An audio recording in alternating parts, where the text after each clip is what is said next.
The finger here prevents this from happening because I need you to. Hey everybody, this is Dr. Perry. Welcome to the tongue video. I'm going to go over a few slides that I teach in my Tongue Mojo course. That's an 8-hour course that I teach all about the tongue. If you ever wanted to know anything about the tongue ever, this is the course for you, particularly in how it relates to chronic pain. So one of my favorite slides is by Dr. Hal Stewart, his quote that says, "Your tongue works for you or against you. It's not neutral." So what does that mean? That means that if you're not doing something on purpose with intention on a regular basis to work the tongue, it's working against you. And most people don't. So just because you eat and you talk doesn't mean that's enough to keep proper function of the tongue. The tongue has muscles, intrinsic muscles and extrinsic muscles. You'll see that in a moment. But just like any other muscle in your body, just because you use them throughout the day, like a bicep or your quads, doesn't mean that they're functional. That's why you go to a gym or you train or you exercise, so you can have better functioning, higher tone muscles. Same thing with the tongue. Now, the first thing you need to learn about the tongue is it belongs at the roof of the mouth, the tip of the tongue, the middle of the tongue, and the back of the tongue. If that's sitting in the floor of your mouth, you're going to be a hot mess somewhere. I guarantee you're going to have dysfunctional breathing. You'll end up with head, neck, jaw, face pain, and stuff all the way down to your feet at some point in time if you don't own your tongue position. It's that important, okay? So in my world, people who have chronic pain, particularly in the jaw, face, head, and neck, nobody really looks at the tongue, but we always check it to make sure that things are going well. Because if you've had any trauma to the head, neck, and face, it's an issue that you need to look. One of the primary things that we teach people is that no system in the body ever works alone, never gets injured alone, never heals alone. There's no such thing as an isolated injury in the body. There's no such thing as isolated healing. It's all or nothing until lights out, okay? So your tongue is not just your tongue. Your tongue works with every other system in your body, every other part in your body, because it's one piece. In my previous videos, one that was the tongue circle video, so go back and watch the tongue circle video, I bring this slide up. This is a picture from Thomas Myers Anatomy Train's book called The Deep Core Line, and he talks about fascia. And remember, fascia is connective tissue. It connects everything to everything. There's no breaks or empty spaces in the body. And look at the tongue up at the top. If you see the tongue right here at the top, right, it's going to connect fascially to all these structures here. I want you to see how it goes all the way down to your foot. You've got your foot, you've got your calf, you got your leg, you got your psoas, you got your diaphragm, you got your lungs, stuff in the throat. Like, it's a big deal. So when you start to do tongue exercises, you may feel better all the way down here. When you do this isometric, you may feel something in these places. So what I'm trying to tell you is that you may notice issues that you've had in your feet or your calf or in your quad or your legs get a little bit better when you start to do this tongue isometric exercise. That's why I want you to have good body awareness when you do it. All right? Now, your tongue is supplied by many cranial nerves, and cranial nerves are nerves that come off your brain stem in the back and your forebrain. Now, I'm not going to get too deep in the rabbit hole here, but the biggest one we're going to pay attention to is number 12. If you can see down here, this says hypoglossal nerve. Glossal just means tongue. That's cranial nerve number 12. You have a right hypoglossal, you have a left hypoglossal. So you'll see in a moment that if you have an issue with the right one, you can have tongue weakness on the right. If you have an issue with the one on the left, you can have tongue weakness on the left. So when we do the tongue isometrics, we're going to be helping the hypoglossal nerve function better, which can feed down into these other nerves close to it. One is your accessory nerve. That's going to supply your trapezius muscle and your sternocleidomastoid muscle that helps you turn your head, and also your vagus nerve. Really, really super powerful. So let's talk about the muscles of the tongue. You've got intrinsic muscles. So these are muscles that actually give the ability to move your tongue in all these funky shapes and positions that it's in. So that means inside the tongue. There's a couple different layers you can see there. Then we're going to have extrinsic ones, right? So extrinsic means outside of the tongue. And what I'd like for you to notice is there's going to be 4 muscles that do that, right? You've got the styloglossus, hyoglossus, genioglossus. Remember, glossus just means tongue. 3 of the 4 are innervated by cranial nerve 12, the hypoglossal nerve, right? But there's going to be another one that's not, and then that's this one right here.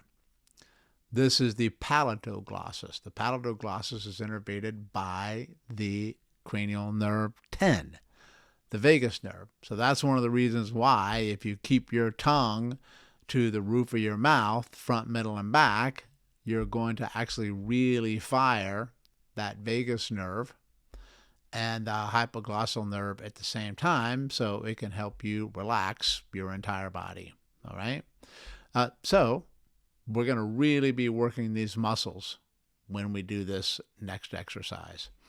And lastly, I want to talk about the lymphatics of the tongue. We're really big in the lymphatics, huge. That's one of the first things we look at. So you can have a dysfunctional tongue because you've got backed up lymphatics in it. So I want you to notice that different parts of your tongue, the tip, the side, the middle, and the back, all drain towards different lymph nodes that you see here. I just want you to know that they're in the neck, all right? So if you're backed up in the lymphatics in your neck, it can back up into the tongue, and then the tongue can get swollen, and that can change the function of the tongue.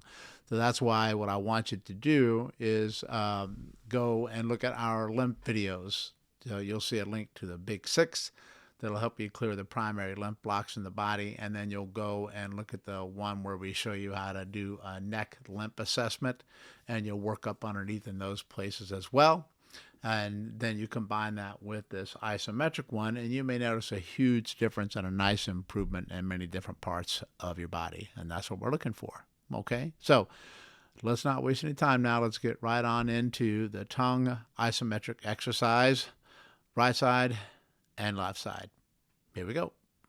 One of the things that I look for when people come in to see me as a patient is a neurological exam. And I have them actually stick their tongue out like they're sticking it out to me.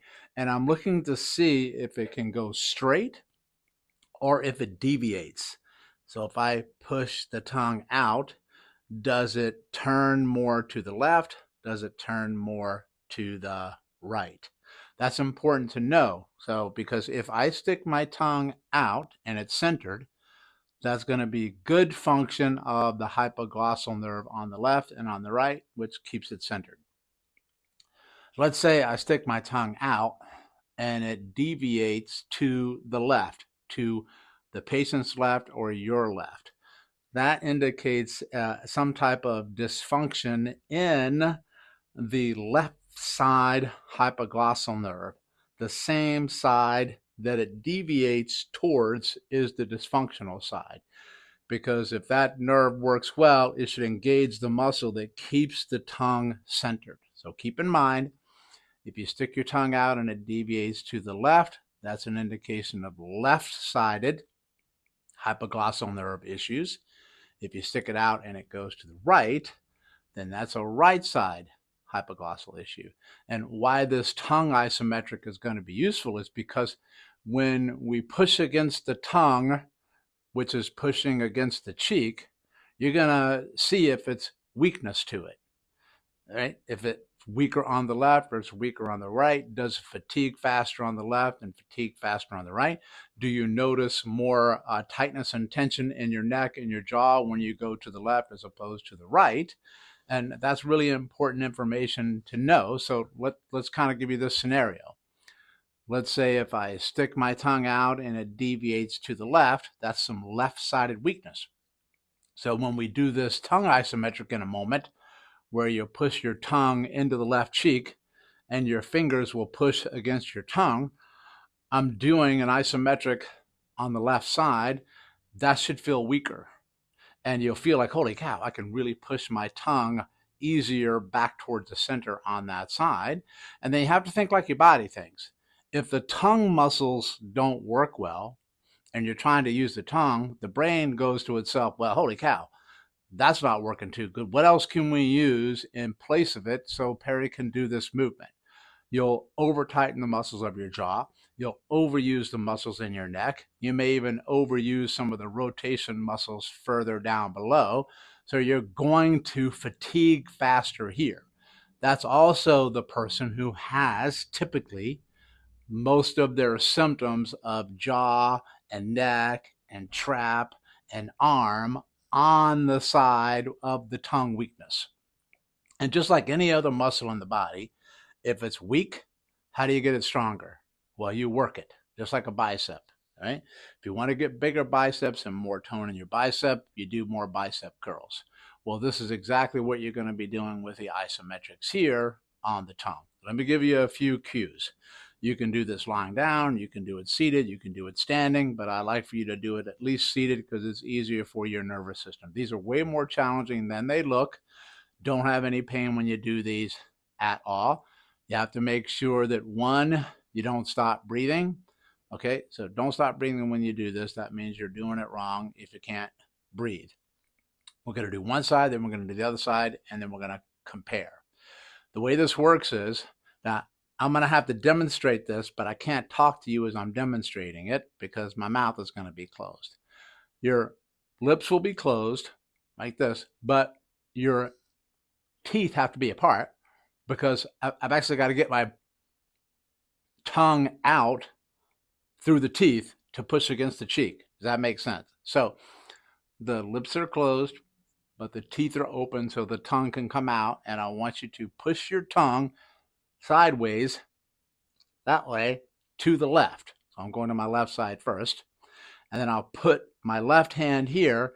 So I'll push my tongue into my fingers. I'll push my fingers into my tongue, but I'm going to have you place the opposite hand on the jaw. And the reason I do that is because this.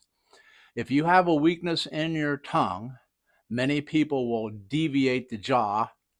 They'll move the jaw instead of the tongue into it.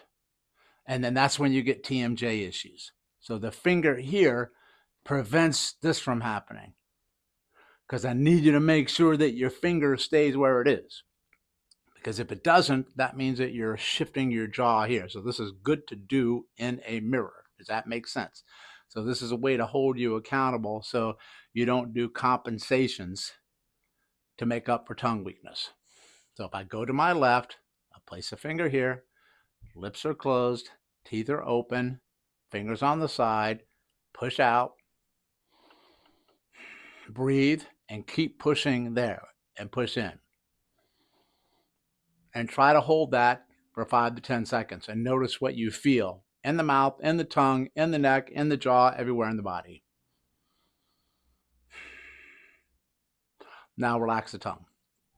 We're going to go to the opposite side. So now the tongue goes to the right. Right hand on the cheek, left finger on the chin.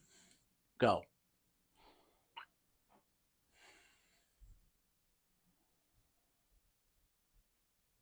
And slowly relax and notice what you feel. Okay? Were they even? Was one side worse than the other? Did you feel more tension? Things like that. Okay? Now, in neurology, one of the things that the way you get better at things that you find neurologically is you do what you cannot do. Very simple assignment you're going to do. Do the tongue isometrics on both sides anywhere from 3 to 5 times. And the weaker side, do an extra set on. So if I'm weaker on my left and I did 3 on my right, I'm going to do 4 on my left. And you keep doing an extra set until they even out. And I guarantee you, after you do this, the next day, you're probably going to be sore in your neck muscles up and through here, maybe even in different parts of your body. But you can see this begin to carry over to you moving better and feeling better, maybe even sleeping better. Okay? So never negate the power of the tongue. It's super duper uber important. Remember from that first slide, if the tongue is not working for you it's working against you. It's definitely not neutral. All right. Thanks so much for tuning in. Give these a go. If you like the content, please hit the subscribe button down below so you never miss future videos. You can hit that post notification bell so you'll always find out when we get a new video coming on in. And then check out our website with the link below. You can see us for our membership site, our self-care videos, our workshops that we give all around the world, and our other social media channels. Okay. And also below are going to be the links to some of those lymphatic videos that you can get. This is Dr. Perry from Stop Chasing Pain. Thank you so much for tuning in. We'll see you soon on the next video.